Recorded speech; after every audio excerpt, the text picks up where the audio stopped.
still trekking in late here, but we're going to go ahead and get started. Got another good set of speakers for you today. Hopefully you can get a lot answered and answer some of your questions, anything related to soybeans. Couple of announcement things I want to share. You'll notice in your packets that you got today, there are a couple flyers on the front of that, just a couple upcoming workshops that we have. They're actually not here in Lincoln. One of them's in Syracuse and the other one is in Weeping Water. So, but anyway, just let you know about those. Also, you'll notice the evaluation piece on there is the front's the same, kind of like usual, but the back is an evaluation for the whole series. So if you have any thoughts on what you liked, didn't like, I use what you tell me and make changes for next year. So appreciate your thoughts on that. If there's anything else, as always, restrooms down the hall, the goodies.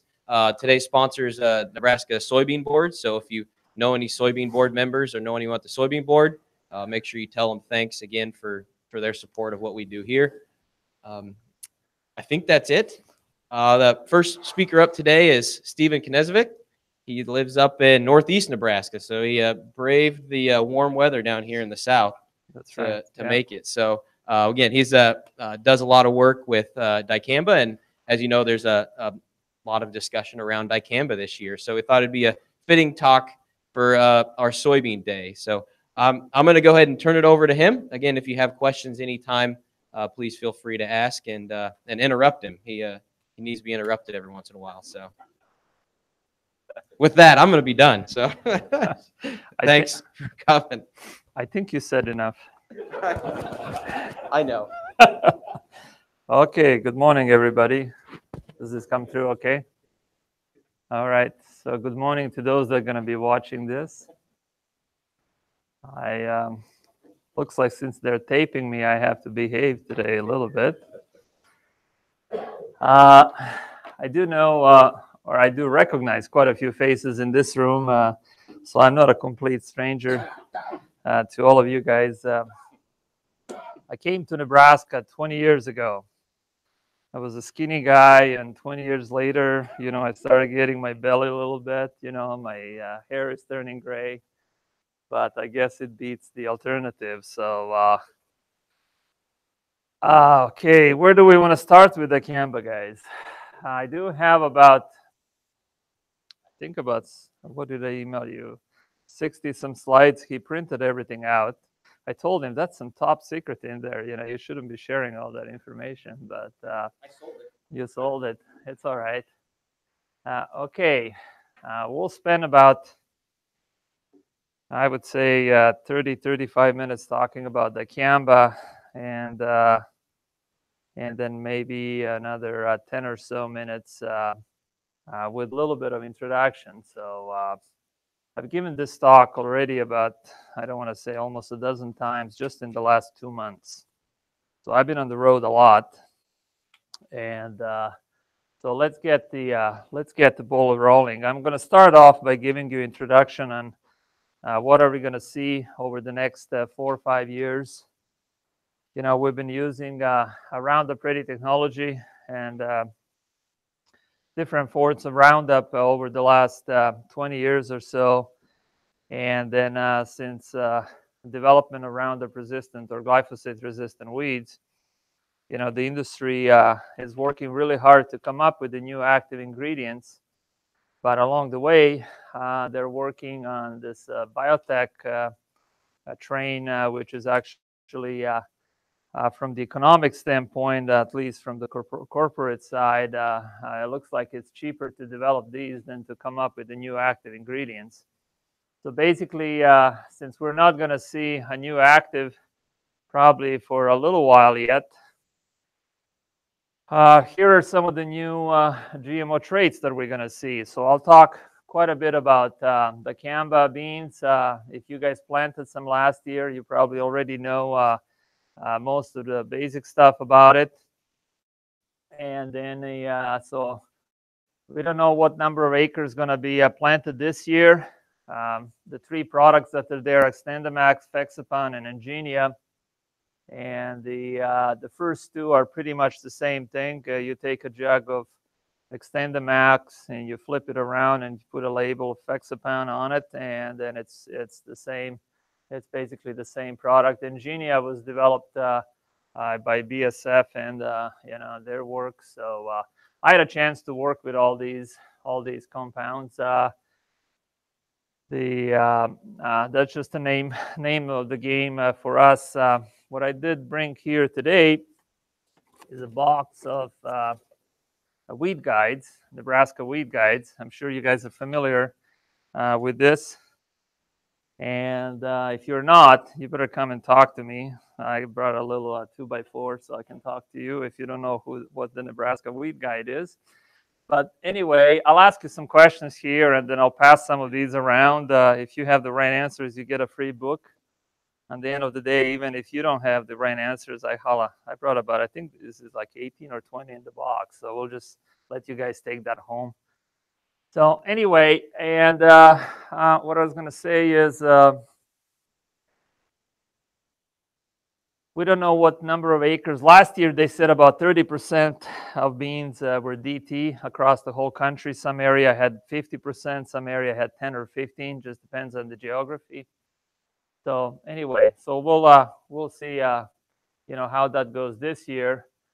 The Enlist Duo or Enlist technology that was developed by Dow AgroScience, and now we are seeing a merger going on between Dow and DuPont. So anyway, they're gonna have Enlist beans this year. If you want to plant some of those, you have to sign a contract, and then keep your grain stored separately, because they don't want to run into some of the issues that we had almost 10 years ago or so with the starling corn. So anyway, so we might see a few acres or more of Enlist beans. Depends where you are. The two products that are out there, Enlist Duo, which is a mix of 2,4-D and glyphosate, and that's been already registered for a couple of years. It is in the weed guide. And then the Enlist One, which is actually just a 2,4-D alone, and this is a different form of 2,4-D. It's a choline. We are all familiar with the ester and amine 2,4-D. They've been around for 40, 50 years now. Anyway, and choline is the newest form, and in terms of efficacy, it should be more or less the same. Okay, the three other technologies that we don't have right now, but the industry is working on it. There will be two types of HPPD resistant soybeans. One is being developed by Bayer and the other one by Syngenta. So HPPD chemistries, we've been using in corn for the last 6-7 years. And the product Balance Flex that we have in corn that can be used pre-emerge or some early post, isoxaflutol, is the active. Bayer is going to actually take that and then turn it into a product called Balance Bean. So that's going to be your Balance Flex that could be used in soybeans whenever they hit the market. And apparently that's been approved for export to some of the Asian countries, including China, which is the largest market there. And then the EPA is they're still working with EPA on it. Bayer has a technology, it's called Credence technology, and eventually, they may have beans as part of that package that will have a Liberty Link in there, Roundup Ready, a Balance Bean, and the Mesotrione. That's the Syngenta active. So basically, what are you going to see, guys, down the road? They'll probably for a fee, keep exchanging these stacks. So anyway. And then the HPPDs that are Syngenta developing are a little bit of a different event than the HPPD that Bayer is developing. So in essence, you will not be able to use Callisto on balanced beans versus balanced bean on HPPD soybean. Like I said, because it's a different event. And Syngenta, I think it's maybe a year or so behind Bayer on this technology. So we'll see when both of those come out on the market. I had a chance to work with both of those. Like I said, as part of our job, I do work closely with most of the chemical companies out there. And the main reason for that is that all the products that we test, if they're worth something, they go in the weed guide. If they're not worth something, or if the product is not in the book, either they didn't contact us, and I'm not the only one. You will see, actually, we expanded this book about 6 years ago. So I do have about 6 or 7 weed scientists on it, about 5 or 6 entomologists, and the same number of pathologists too. So anyway, so it's actually, for those of you who didn't know, I'm the editor of this book. So it's a handful to put about 22 guys together and girls in and try to get all that information. So anyway, let's go back to these guys. Both soybeans, that's the technology that Pioneer has been working for a while. And I had a chance to test some of those beans. And to be honest with you, I don't really know where that technology is at this point. It's a glyphosate ALS resistant traits. And then, with all this merger that's going to go right now between Dow and DuPont, and I don't know where Pioneer is going to end up in that merger. So anyway, so that may either speed up the process of releasing some of this, or who knows what's going to be. So like I said, don't quote me on some of these infos that I'm sharing with you guys. All right, so I am going to have a couple of slides here. I've given these talks to different farmers groups, the farm shows up in northeast Nebraska and up across South Dakota. I actually do a lot of extension in South Dakota. For some reason, I've been out there giving talks and some of the other stuff a long time ago, and then made some friends along the way, so they just keep dragging me up there. Hey, you want to come and talk about this? So we want to hear a Nebraska perspective. And then some of the weed scientists that they have up there, they actually carry my book in their briefcase, which makes me real happy. I always give them a hard time about it. Anyway, they're good people. I enjoyed working with folks in South Dakota. So basically, I can almost say that I got 2 states that I take care of, Nebraska and South Dakota. And it's good to have friends all over the world. So, okay. On some of those meetings, I asked some questions, and that's what prompted me to actually develop a couple of slides, because we've been using Roundup for 20 years, and a lot of people think that Roundup and Dicamba is about the same thing, but it's not. So basically, these are some very basic stuff that I'm going to ask you guys here. How much do you know, or how well do you know, whatever I titled this slide, how well you know the Dicamba? So what is the Dicamba's activity? Is it a systemic herbicide, or is it a contact? How many of you think it's systemic? You can raise your hand. How many of you think it's contact? Okay. Sorry, guys, you're wrong. They called me a straight shooter. So anyway, Dicamba is a systemic herbicide, and that's where simply from the activity or the plant uptake standpoint, Dicamba and glyphosate are very, very similar. They work in plants in a completely different ways, but they're both systemic. So what systemic means, the plant will absorb it and then send it down throughout the plant, including the roots, and that's why they call it a systemic. The contact herbicides is the one that will land on the leaf surface or the whatever tissue surface, and they will burn the cuticle. So anyway, and so that's the main difference. What about soil activity? Does Dicamba have any soil activity? What's the right answer there? None, some, or rate dependent?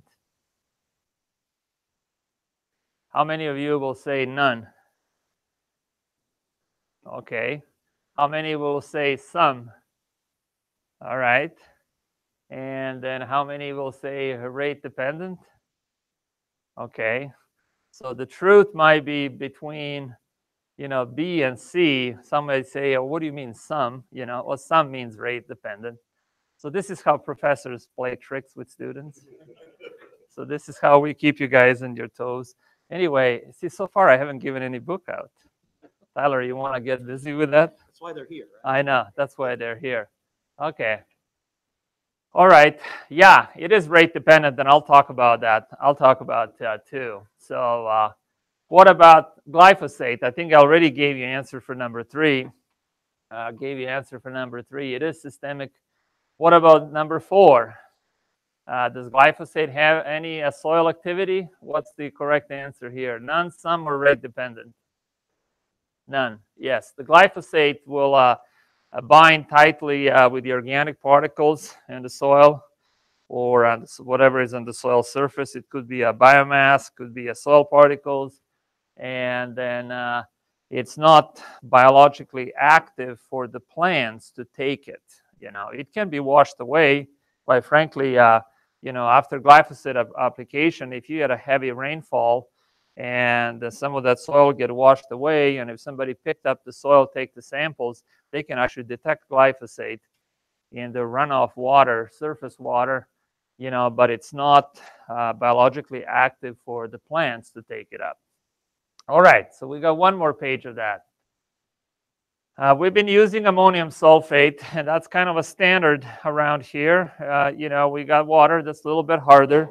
So we, it's been almost standard that you will put some water in the tank, then you throw your ammonium sulfate, make sure that gets dissolved, and then you put other chemicals, or including glyphosate. Oh, how is that going to work with Dicamba? Are you going to put A, B, or C in there? Are you going to use none, or 2 to 4 pounds per acre, or 8 to 17 pounds per 100 gallons? So how many of you think that the correct answer is C? None of you? Okay. That's encouraging. How many of you think that the correct answer is B? None of you? Okay, that's good. What are actually B and C? Those are actually recommendations for ammonium sulfate with glyphosate. And then how many of you think it's none? It's none. That's correct.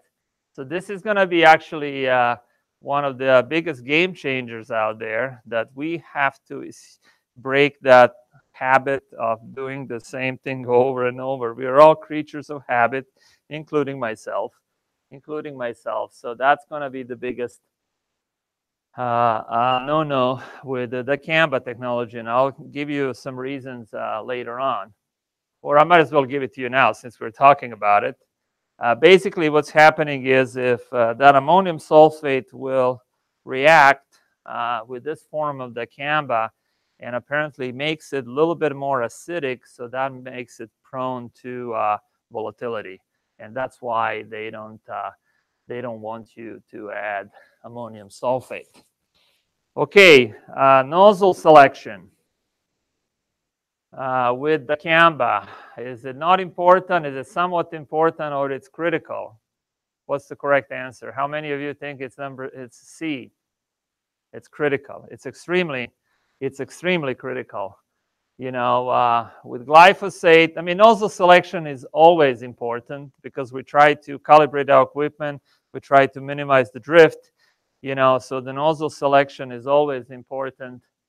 And then for Roundup was important, but it was not critical. So you got to have understand the difference between the term critical and the term important. So what about the mode of action of Dicamba? Is Dicamba ALS inhibitor? Is it hormonal, or is it amino acid inhibitor? Which one of those is it? Is it the first one, second one, or the third one? How many of you think it's the second one? Yeah, it's a hormonal chemistry, and I'll explain what that means. I'll explain what that means in one of the following slides. All right, so you guys did okay. You know, so you're here close to campus, so some of that knowledge must just dissipate around, you know, and so that's good. That's good. All right, so what did you say when you introduced me about Dicamba? You said something about it's a topic that's whatever, you know. I'm gonna actually start this part of presentation with a quote from one of my colleagues. At the North Central meeting, we had the Wheat Science Society, North Central Wheat Society, which is basically, as it says, North Central. So it basically covers about, what do we have, 12 U.S. states and about 4 Canadian provinces, or something like about 16, 18 states altogether. So we meet once a year. Usually it's the second week of December on different locations. So this year, you know, typically we will have somewhere between 400 to 700 people. This year there was about 500 and some people on that conference. So you throw in about 500 wheat scientists from the chemical companies and from the universities in one big conference center, you know. So you get a lot of opinionated people out there. Some have a reason to be opinionated. Some are opinionated just because of the nature of the game. So anyway, and this is the topic where a lot of people just couldn't agree on. So anyway, and then so basically this is what one of my colleagues says, that there was no other time in our recent history when greater division in opinions has existed between. And here's what we listed there. You know, chemical companies versus university wheat scientists. There's a lot of finger pointing, and a lot of people will say, yeah, that's just their opinion, unfortunately. And then between farmers and chemical companies, and between farmers and university wheat scientists, even we couldn't agree on some stuff. And then even between individual farmers. Fortunately, you know, in Nebraska, I haven't heard of any bad cases of neighbors, you know, even shooting a neighbor, like it was the case in down in Boot Hill area of Missouri, unfortunately. So, but it's never good. It's never good a case where the neighbors don't talk, because usually they go to the same church, the kids go to the same school, and we want to keep the neighbors happy and somewhat friendly. I know it's impossible to be friends with everybody, but anyway, we had actually cases where you know, the chemical companies ended up suing State Department of Ag of one of the states, or they even ended up suing one of the wheat scientists, or a couple of wheat scientists from one of the states. So there's all kinds of information on the web, and there's a bunch of misinformation out there. So you want to watch how you use the internet these days. So basically, what I'm going to do here, I'm going to quote myself, and I'm going to say that I'll stick to my data. I'll talk about some things that I think are relatively well-known facts about Dicamba, and then I'm going to share with you some of my research on Dicamba micro rates. We've been using, I tested all these products on a bunch of non-DT soybeans. We used the micro rates going from 110 to 150 to 100 to 500 and 1,000 of the label rate, so that we can see the effects of micro rates. So I'm gonna stick with my data, and hopefully I won't make any enemies along the way. So okay, but again, before I start sharing some of the research information, I'm going to walk you through a bunch of basic stuff about Dicamba. But I'm not letting this topic get off the hook yet, because Dicamba is not a glyphosate. Dicamba will never be a glyphosate. It's not nearly as good a herbicide as glyphosate. Glyphosate is a 1 in 100-year discovery. It's a fantastic chemical. And I don't know if in my lifetime we're going to come up with a better chemical. Maybe this younger generation will see a better herbicide. But glyphosate is a fantastic herbicide. And I have not been a big fan of the way we've been using Roundup Ready technology, because we've been using way too much of Roundup. And then, I've been a big opponent of that approach. I understood all the good sides of it, but simply using something over and over, I knew that eventually we're gonna hit the end, and we are now having all these resistant weeds. So I have two slides here that I'm comparing dicamba and glyphosate. In fact, if you open up the weed guide, we do have about 740 some products in the book. Out of those, there's about 80 and some products based on dicamba, about 70 or so based on 2,4-D, and another 80 and plus based on glyphosate. So those are the three most commonly used actives in the herbicides world anyway. So, but I just listed XtendiMax here and Ingenia, and then Roundup you have quite a few. Okay, the difference in mode of action, glyphosate inhibits shikimic acid pathway, which is the pathway that catalyzes the amino acid production, which are the building blocks for the plant tissues. And then the way dicamba works is it's a hormonal chemistry. You'll apply it to the plant will absorb it, and these hormones, they're promoting boosting the growth. So the dicamba is going to go straight into the youngest and the newest tissue in the plant, and that is the tissue that requires the most food and the most food. So when you apply that dicamba, and you basically within basically 24 hours, 36 hours, you're going to see some cupping on the edges of the leaves, the youngest leaves, because those are the tissues and the areas that need the most growth. So basically that hormone is going to boost the growth of the young tissue, and then the older tissue cannot keep up with the new one.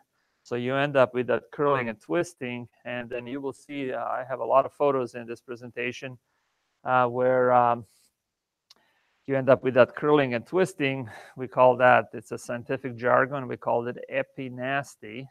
And then as part of that process, with the curling and twisting, you have a breakage of the vascular system, so the food cannot travel throughout the plant, and the plant dies from starvation. So that's in the nutshell the way dicamba works. Dicamba versus glyphosate in terms of activity. Glyphosate is a fantastic grass killer. It works well in a lot of grassy species. We use glyphosate not just in the crop system, but in the riparian areas if we want to control grassy type noxious weed species like Phragmites or reed canary grass or whatever. So it's a good grass killer. And then also it has an excellent broadleaf activity, but it does not have activity in all broadleaves. It covers a lot of broadleaves, but not all of them. There are certain species out there, broadleaf species, that actually do have a natural tolerance to glyphosate. And I'm not going to go in there much, but from the strictly herbicide standpoint, glyphosate, it's got a much broader array of plant species that it can control, and that's why I said that dicamba will never be glyphosate, as opposed to dicamba. Dicamba has very little or no activity on grasses. Grasses are very tolerant, and we've been using dicamba-based product in cereal crops. We've been using it in corn. For a broadleaf weed control. Is not going to kill that foxtail that's out there. You have to use something else for foxtail. So dicamba is a broadleaf killer. I already covered the 2 to 3 days. For glyphosate, you may need about 4 to 5 days during summertime when we have plenty of heat units. Speaking the efficacy of or the influence of temperature between the two products. Glyphosate works real well if you have 60 plus degrees, and I'm sure you experience that very often, almost every year up north. We will have these nice warm spills in the springtime, and you may have some winter annuals out there that you want to burn off before you plant your crop, and you will get excited. You have about 60-degree day. You'll spray Roundup, and then next morning you may have a cold front coming through, and the temperature, if they drop down to below 50, even low 40s, that Roundup is just going to sit in those plants, not going to get any job done. So you may end up actually not even killing those plants. And then that's where Dicamba and glyphosate also differ. Dicamba is not as much affected as glyphosate in that arena. Volatility, obviously there's difference there. Dicamba is more volatile than Roundup, and I'll talk quite a bit about it. And that linked with it is the off-target potential for off-target movement, obviously. We did say don't use Roundup AMS with Dicamba. And then the rain fast. The rain fast is the period that you need between the application and the rain event, because you don't want to apply the chemicals and then rain comes in and washes it off. With most of the Roundup or glyphosate-based products, that rain fast period is about an hour. Now they even claim less than an hour with some of the newest formulations of glyphosate. With most of the Dicamba products, it's about 4. In the book, we have 4 hours. So I would say within 6 hours, it should be all taken up by the plant. At least the parts that will, we need to get the job done. If you check the Dicamba label, it will say don't use it within, if you expect a rainfall within a 24-hour period. So that was the question that I raised with different companies out there. And the answer that I received was that EPA, which regulates registration of all of this product, apparently has a computer model where they can simulate the effects of rainfall on some of these chemicals. And the smallest window for that computer simulation is a 24-hour window that their computer can use. So anyway, so that's why the label says 24 hours before the rainfall event. Okay, in terms of sensitive crops, the broadleaf, all kinds of broadleaf crops are extremely sensitive to Dicamba, including all the sisters or the cousins of DT soybeans, which are all the other soybeans that we have, including Roundup Ready and Liberty Link and conventional soybeans and organic soybeans. So they're extremely sensitive. In terms of weed resistance, we have 6 species in Nebraska that are resistant to glyphosate, 16 across the country, and about 36 worldwide. We have about 7 weed species that have resistance to Dicamba. One of the species that's really close to our geography here is kochia. If you go to western part of the state, you go to eastern Wyoming, eastern Colorado, we've been using Dicamba in weed fallow situations in the cereal crops there. So they do have kochia that will have as much as 20+ X resistance level. So basically, this Dicamba technology, I don't think it's going to ever see like a Dicamba sugar beets out there, because that's the world where kochia still rules. So unfortunately. Weed height, it's very important for Dicamba. With glyphosate, as long as it's not a glyphosate-resistant weeds, we could kill the plants that were 2 inches tall, and in some cases, the plants that were 2 feet tall. Like I said, as long as they're not glyphosate-resistant. All with Dicamba, it's a whole different ball game. So you have to watch that label, and you have to spray on the right time. Increasing the rate can be. It's never good to increase the rate, but in this particular case, it can be dangerous, and I use the word dangerous there simply because of the potential for that off-target movements and everything. With Roundup, if you increase the rate a little bit, it's not a big deal. In fact, a lot of guys are nowadays really not using a label rate of Roundup. Everybody's jacking up the rates a little bit to get that better better control. Application training is required by law, and it's not required, obviously, with Roundup. Understanding label is extremely important. Over the last 20 years, we've used Roundup a lot. Everybody knows more or less how to do it. I don't think that many people don't even know the label exists for Roundup, quite frankly, because it's been used so much. And but again, this is all that paradigm shift. We are, creatures of habit. So, people are going to try to do things, and hopefully, they're not going to learn their mistakes, by doing something that they shouldn't be doing out there. So understanding that label is extremely important. And then along those lines, that nozzle selection is very important. Okay, so this may have been a little bit boring for some of you guys that already knew all this stuff, but I felt it was important to kind of use this as a background before I can move on and cover some more details. I already told you about how does the hormonal type activity works. Dicamba is absorbed by the roots. We determined earlier that it can have some soil residual activity, so therefore it can be absorbed by the roots. And what is the persistence of dicamba in the soil? There's all kinds of information about dicamba out there that you can do search. You can just go on Google and type in, dicamba, characteristics, physical properties, whatever, and you'll get a whole list of stuff, and you can burn weeks reading the things anyway.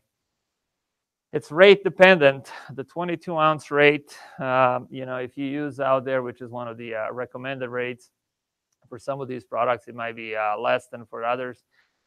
You may get a week or so. If you jack up the rates a little bit, maybe you'll get 2 weeks of residual activity. I'm not a big fan of that approach, quite frankly.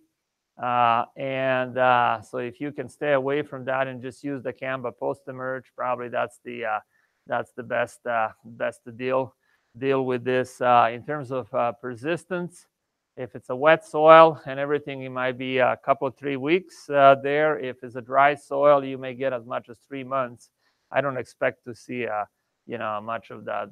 If you use it in the fall, I don't expect to see any residual activity that's going to do anything to your cropping systems for the next year. In terms of a breakdown in the soil, dicamba is volatile, and that's the word that a lot of people don't want to use out there. I'm not afraid to use that word. I'll give you some example, some research that was done on that aspect. So volatility, is there, and it will volatilize from the soil as well. And then also a microbial degradation can occur there, especially if it's a warm and moist soil. So one characteristic that dicamba has is that it's extremely water soluble. It will work well with water, and then so we can actually use that for some of our advantage. In this particular, and I'll tell you later on why I'm talking about that, for this particular case, it can, because of the high water solubility, it can leach through the soil profile, especially if it's in the sandy soil. It does not absorb good to the soil particle like we've seen. I see that with glyphosate, and you may have a little bit more absorptions in the acidic soils, but less absorptions on the alkaline soils. It can persist in air via volatility, and basically this is some of the topics that you read a lot, and that volatility can be detected easily within the first 36 hours after application. I'll show you some data from some research that was done. So those first 24 to 36 hours after application are extremely critical. In some cases, they could detect it even after 96 hours or 4 days. Theoretically speaking, that means if you spray today is what, Friday morning, Monday afternoon, the darn thing can still move off the site. You know, so this is the one, the part of the topic that actually created a lot of buzz all over the place. So this is the slide that I kind of summarizes all this, and I'm not going to spend too much time on this slide because I already covered quite a bit of these things. But basically, these are what I call the top 10 things that one should know about dicamba and understand all this before you even go out and buy the product. So we know it's a broadleaf killer. I talked about the activity, the hormonal activity, the registered use. So that means you need the training. You got to understand the label. You don't use AMS because the AMS can increase volatility by up to 20x. You actually have the printout of my presentation. So, you know, if you have any questions on this later on, feel free to call. Some of the states are superimposing or imposing, whatever the term is, cutoff dates for the application. And these are calendar cutoff dates for the application of dicamba. Arkansas, I think it's April 15. That's wrong there. I put 5/15, but it's actually April 15, their cutoff date. Missouri has June 1 and June 15. What I've been told, North Dakota, South Dakota, and Minnesota are going to have June 15. As far as I know, Nebraska does not have a cutoff date for dicamba yet. Okay, volatility in a vapor, I said, can be detected within those 4 days, and there was a bunch of stuff presented at the North Central meeting about this. But the number 10 is the one that actually I want to spend a few minutes on now. I told you earlier how dicamba is extremely water soluble.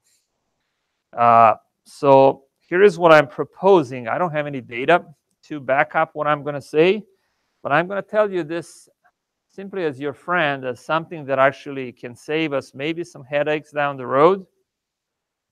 So if you want to try, I would actually even recommend to try it. We apply dicamba. We wait for those 6 hours, 8 hours. And if you have a sprinkler system, turn your sprinkler system on. Turn your irrigation on and put about 1/5 of an inch. Just 1/5 of an inch, just a smidge of it. And that water, so if you have volatility occurring, volatility, you know, the cloud might be there. I'll call it a cloud for a lack of a better term. So you'll turn that water on, and that water will wash that cloud down because it's extremely water soluble. I don't have data to back up what I just said, but I'm telling you, I shared this with a lot of my colleagues that we kind of agreed among all the weed scientists in our state and some of the other weed scientists in some of my neighboring states here says, yeah, there might be some merit. There might be some merit in that, you know, and I said here, it's more research is needed on it. And I'll show you a data set now where the guy didn't do that, but during his experiment, the rain came and actually changed some of his data on volatility, and that's where I picked up that idea. So anyway, we'll get to that yet. So these are some of the species. This is from my plots last year. These are some of the weed species that actually do not have dicamba resistance. This is not an issue of resistance. This is an issue of a weed height. So if you have some taller weeds out there, and if you thought that dicamba is going to take care of that meristel that might be 2 or 3 foot tall, you might be in for a surprise there. So you can see some meristel and some velvet leaf that had some height, you know, and they survived. These treatments. You know, about half of my grad students, you know, the guys that I train work for the chemical companies. So I actually called some of my students and asked them, hey, come on over here to see these plants. They survived application. So we pulled the plants out, even checked the roots and everything. And this velvet leaf, obviously, it was about 1.5 foot tall where we sprayed. And then, you know, the dicamba didn't kill it. I'm not going to say the name, but it doesn't matter. They're all the same.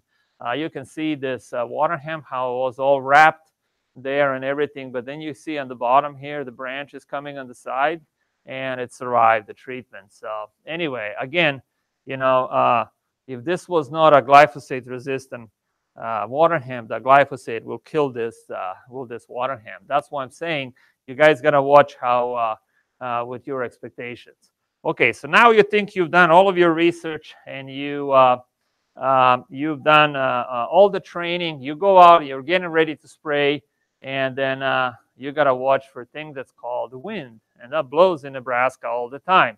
The way label says, don't use less than 3 miles an hour. This is really counterintuitive from the common sense standpoint. You want to go out and spray on those calm days, you know, and then, but with Dicamba, it's completely opposite. In those early mornings when it's calm and you want to go out and spray, and you have less than 3 mile an hour wind, that's a potential for temperature inversion.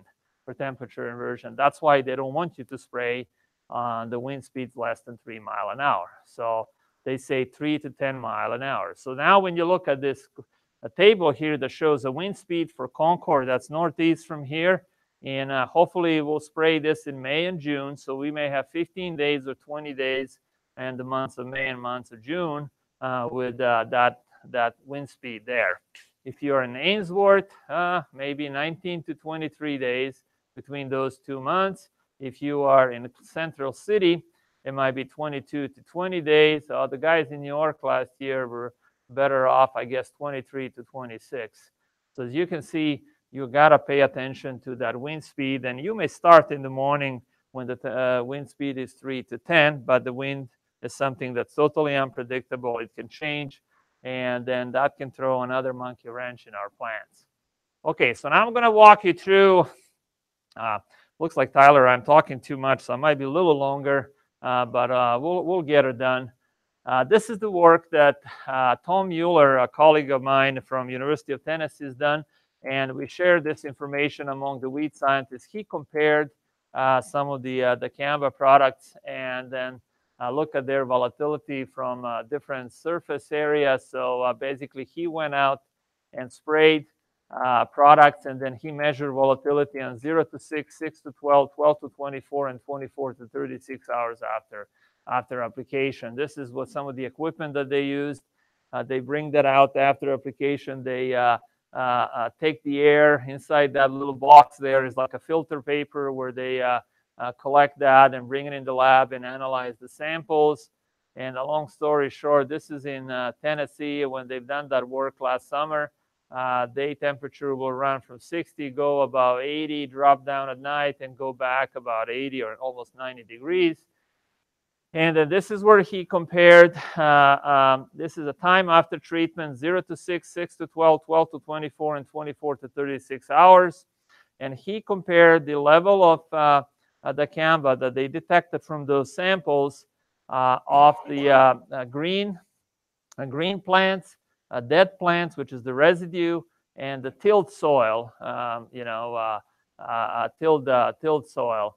And you can see here that the first 12 hours, they detected quite a bit of the green plants. And then on 12 hours, the rain came in.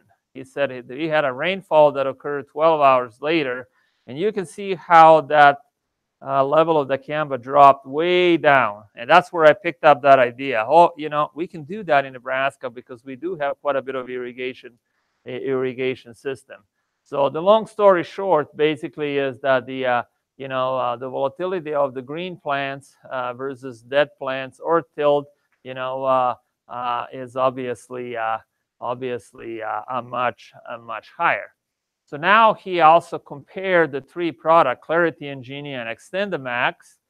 And I'll skip this slide and I'll go straight here. So this is showing that XtendiMax and Ingenia are about a half or maybe even 30 or 40% volatile of what the Clarity is. So you can see they're much less volatile than Clarity. If you did this work with Banville, the original Banville, this bar on Banville will be probably off the screen here, because that was the original form that was very volatile. And then with Clarity, they made it about 50, 60% better.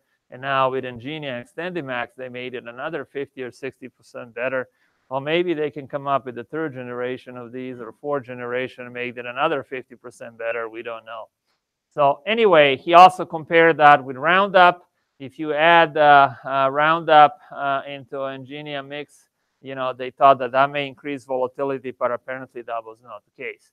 So basically, what Tom concluded is that all samples had dicamba concentrations. There was no effects of adding Roundup, and then most of it was detected in 6 to 12 hours, but he had rainfall after 12 hours, so that impacted his results. The one interesting comment that he made is that his experiment is actually done on a 2-acre field inside the 40-acre, 2 acres sprayed inside the 40 acres non-sprayed, but he said he would expect to see the effects probably on a larger scale when we start treating these over the larger number of acres. So he said just the landscape scale of his study versus if we use it on a larger scale may impact the overall results. All right, so anyway, let me talk about my study now. We compared 5 microrates of each one of the 3 products here, Clarity, XtendiMax, and Ingenia. We use 110, 150, 100, 1,500, and 1,000 of the label rate. And 1/10 of the label rate, that will be equivalent of 3 tablespoons. So 3 tablespoons over a football field. That's at, over a 1 acre area. A football field is about an acre. 1/100 of the label rate is 1 teaspoon. We sprayed on 3 different application times. V2, which is typically the time where we think this is going to be applied, and then V7 or R1, which is just the beginning flowering stage, and then R2 is the end of flowering stage. The reason why I imposed these other 2 application windows is that, you may plant the beans today, your neighbor might plant it 2.5 weeks later. By that time, his beans are V2 or V3, your beans might be flowering. So we wanted to see, what was going to be with that deal. Crops, we use dicamba, Roundup Ready, Liberty Link, conventional, grapes, and tomatoes. So the dicamba beans were there just for a check. So if I want to summarize what I'm going to show in the next 20 or so slides, I tell you that all 3 products, Clarity, XtendiMax, and Ingenia, were equally affecting soybean growth and development. I'm not going to say this product was better than that or vice versa or whatever. They were all equally very similar in the way they affected growth and development. And if you look across the soybean types, Roundup Ready, Liberty Link, and conventional soybeans, all 3 of those soybeans were equally affected or equally sensitive to dicamba. Okay, so these are the parameters that we collected, or actually we collected more, but these are the ones that I chose to present on these talks. There was reduction in plant height all the way up to a couple of 3 feet. There was alteration in branching pattern. I'll show you some photos. In each one of those, you'll see the photos. There was also delayed canopy closure for about 21 days, delayed flowering up to about 10 days when we sprayed on that V2 stage. Reduction in flower number. We had as much as 90% reduction in flower number. So that gives you some idea. If you have a 90% flower abortion, you'll probably have a 90% yield reduction. And I'll show you the numbers for that. We had a delay in physiological maturity. And by the way, this project was funded by the Nebraska Soybean Board. And then we had visual injuries going as much as 80%. This is visual ratings. You'll see a lot of photos here, guys. And then a reduction in soybean yields going all the way up to 90% yield reduction. In some of my control plots, we had 60, 65 bushel yields. In some of my affected plots, we had as low as 6 bushel yields. So anyway, and when you compare all those 3 different growth stages, the V7, the beginning flowering stage, was the most sensitive stage to dicamba. I'm going to walk you through a bunch of photos now. You will see the normal leaves, versus cupped leaves, and this is for 1/100 of the label rate. So this is that equivalent of a 1 teaspoon. In fact, Bob Klein, in one of his presentations, you guys know Bob, he's been around for a long time. We call him a grandfather of wheat scientist in Nebraska. Anyway, and he's been in the wheat science world longer than I've been on this earth, I say, So anyway, Bob has been He's amazing. He runs on Duracell batteries. So anyway, he just keeps going. I love it. So what I'm trying to say, he's been showing, he brings a little pipette, and he said one drop of the dicamba can affect beans. That one drop from the pipette can affect beans in the size of 2.7 acres. So that's how non-dicamba soybeans are sensitive to. Anyway, so there's a lot cupping here. This is the typical cupping that I talked about with the 100s of the label rate. Here's the leaf cupping for that early application on V2. This is a 1/10. That's a pretty high rate. That's a pretty high rate of Ingenia. I got to give you that. And then on the V7 stage, you see how the stem is kind of curling and almost breaking. It's not breaking, but it's a figure speech here. And then you see a lot of that stem curling right on the twisted and curled stems on the R2 stage. And then basically, this is what happened that early V2 application. That dicamba will go straight into that meristem and will pretty much, if it's that rate, 1/10, we had that with the 100s, it will basically shut down and kill that growing point. And then basically what happened when the growing point is dead, the beans are actually, which is the good news, what I'm going to say, the beans are pretty resilient, so they can develop branches. And then we have this alteration in the pattern of branches. So there's the untreated plant where we have a couple, 3 branches in here, and there's the main stem still going. And that main stem produces 3, 4 pods on each one of those nodes. Well, I guess, here with the 100s of the label rate or 1/10, that main stem stopped growing, and you will start getting these branches. So you end up with these bushier plants. So they still produce the yields.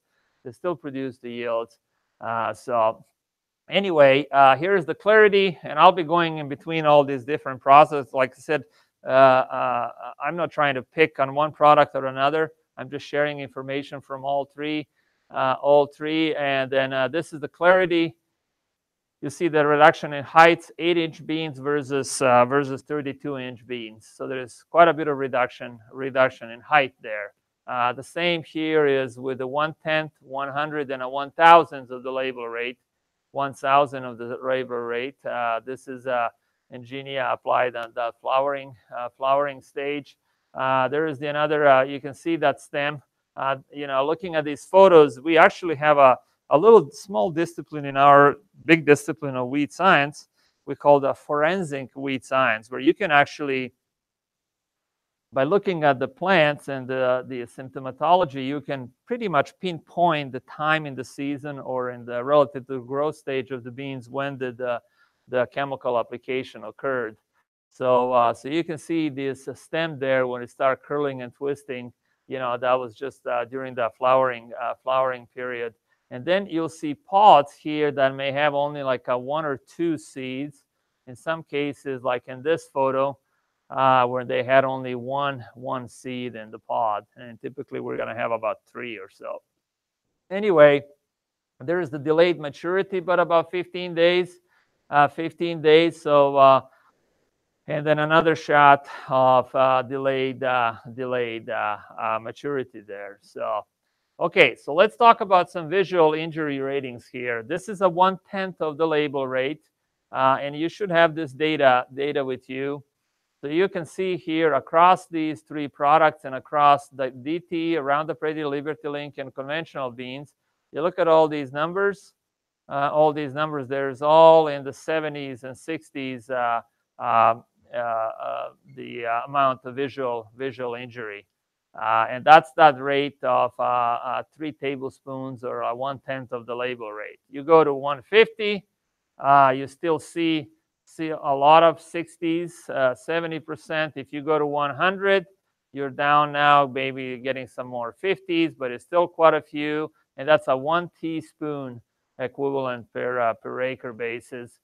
You go down to 1/5 of a teaspoon. They're still in the 50s, and the 1,000ths of the label rate. We're still having. This is visual ratings. You're standing in front of the plot, and you can see 50% of the leaves are curling and twisting, or the stem is curling and twisting. with the 1,000th of the label rate. All right, let's talk about the yields. This is the most important part. I get about 10 more minutes and we'll be out of here. Okay. What I have here is the Roundup Ready soybeans, extend the max, 3 application times. There's the rates, 110, 150, 100, 500, and 1,000 of the label rate. These are the yields for applications on V2 stage, V7, R1, and R2 stage. So the yields are 63 bushels. In the bracket 3 is a standard error for that value. So because we have 4 replications, so basically the yield is like a 63 bushels plus minus 3. So this plot on average is 63, but in somewhere may have been 66, somewhere may have been 60. You know, so it's a 63 bushels. Application on V2 dropped down to 33 bushels, then 48, then 51, then 58, then to 57 bushels. So even with the 1,000th of the label rate, you know, I'm getting about 3 to 5 bushels of potential yield reduction there. The V7 stage, it dropped from 65 down to 6, and then to 32 to 45, and down to 57. So again, there is about 3 or some bushels even, you know, with the 1,000th of the label rate. And then the R2 goes from 62 down to 26, and then down to 61 here. So this is for Extend the Max. For Ingenia, it's actually very similar. We go from 60, and you can go across and drop down to 56. Here from 64, you go down to 52, and then from 64, you go down to 59. So basically, all of these rates did impact the yields. And then the clarity, in this one, I took the standard errors out because it makes the slides pretty busy. Anyway, the point I'm trying to make here, look at this. It's at only 3 bushel beans, you know, versus 55. So there was effect across all of these. And then when you put all 3 together, you have the same story. And then this is in the Liberty Link, you have the same story. And in dryland beans, you say the same story. So I'm not going to dwell too much on these numbers. You kind of got the point there. Looking at some of the tomatoes, there's the what we call the twisting or canker-like symptoms on the tissues of tomato there. There's those beans that the growing point is killed up there in the top left corner, and then you have branches developing. And then there's the poor grapes. I'll talk about grapes here in a second. So when you look at the effects on grapes, all 3 products were equally affecting grapes, and they had about as much as 60% visual injury. And then there's the photos. These grapes were actually a 2-year-old barefooted, bare root seedlings. We buy them in bunch of like 25 or so. So last year we planted a little over 1,000 or so plants, because in each plot we had 5 plants. So all my ratings was based on 5, looking at 5 plants. And then so you can, so it was a lot of babysitting of these, and my crew hated this part of the project because you had to put them there and water them every day. And anyway, so you can see the 1/10 killed the seedlings, 100s did a lot of damage, but it didn't kill the bean, the grapes. And then the other there, they had at other rates injured the grapes, but it didn't kill it. So it seems to me that actually grapes are more tolerant to dicamba than the non-DT soybeans. And here's the couple of photos of that, of those grapes. Tomato, the same story. All 3 products. You can see the 3 lines basically sitting at the top of each other, We had as much as 80% visual injury. This photo is showing the non-sprayed one even had little fruit up there, and then the 1/10 and the 100s. You can see the injuries in those grapes, and they never flowered. They never produced any fruits. All right. So the conclusion is that yes, the non-DT soybeans are sensitive, so we better watch what we do. But that's not the end. I have a couple more slides here. Here's the question that also I've been asked. You know, and there is, I would say, anecdotal evidence. There are cases out there that actually, if you use a low rate of dicamba, that it may actually boost the yield of your beans. You know, this is what's been claimed. It's been claimed, and we could not really replicate that in the research world. Apparently, there was one manuscript published a long time ago that I was able to replicate. But the colleague of mine, you know, we've been asked this question, and we keep telling people, hey, I couldn't get it. I didn't have it in my plots, you know. And the next year, actually, I'm going to repeat my study. I'll give you that as one of my last slides, what I plan on doing next year, or actually this season. So, so this colleague of mine actually compiled data from about 12 different studies, and he presented this paper at the National Wheat Science Society meeting, which was just last week.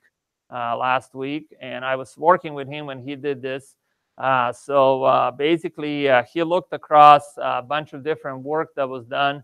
There's this guy from 69, this guy from 16, 14. You can see these are the years where these papers were published, looking at the lower rates of clarity or Banwell, and obviously looking at the years. And you know, Extendamax and Engina didn't exist in that. And then in there is my study from 2017. And you can see that my yields are pretty much, or the yield losses are pretty much somewhere in the line with some of the other studies, including here for the applications on R2 stage and this application on V4, V7, V1 to V3. So I was happy to see that actually my results are actually very similar with the results of other colleagues, except that I'm the one that actually is using Extendamax and Engina. And then anyway, so the long story short, basically, Andrew concluded that there is no evidence that those ultra low rates will cause yield reduction, at least not in the rates that the people have been using in these studies. So anyway, so what I plan on doing for this season, we're going to do a more detailed regression analysis. And this is what I'm talking about. You see, these are my curves. I love to do this yield loss or dose response studies. Some of the guys here know that we have a lot of fun doing these things. So there is your Extendamax rate on conventional beans and the yield losses. And you can actually work with these curves and pick out the points so that I can, let's say, if I want to see how much of the dicamba does it take to cause maybe 1% yield loss or 5% yield loss, and depending on what application stage, I can go in and determine the actual rates. And what is that? Like in this case, it shows 1 over 22,000 of the X rate, or 1 over 11,000 of the X rate. And then, so next year, what I'm planning on or this summer, what I'm planning on doing, we're going to repeat this dicamba study in 2018, and I'm going to go up to 10,000 of the label rate, and I may even push it up to 15,000 of the label rate. You can see me do these things, Leo. Anyway, and then also, since of the introduction, we're going to be introducing the Enlist technology this year, the 2,4-D based tolerance. So I'm going to repeat everything that I told you about the dicamba. This year, I'm going to work on the 2,4-D tolerance. Okay, what else the future is going to bring? I don't know how many of you know, but this label that's currently for Engina, Fexapan, and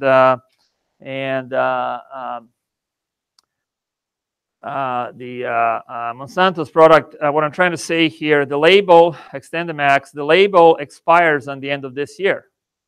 So they have to, I think they're in the process of reapplying for next year. So we don't know what EPA is going to say. Are they going to allow relabeling or re-registration or this or not? And then is there going to be any more government regulations or not? We don't know. So anyway, but at least, you know, that's the part that I have no more information what I can say on this point, but at least I know where I'm heading with some of this work. So with this, I think I took about 15 minutes longer. It's actually not bad. Sometimes I could be much longer than that. So sorry about it, guys. Okay, questions? Yes, sir.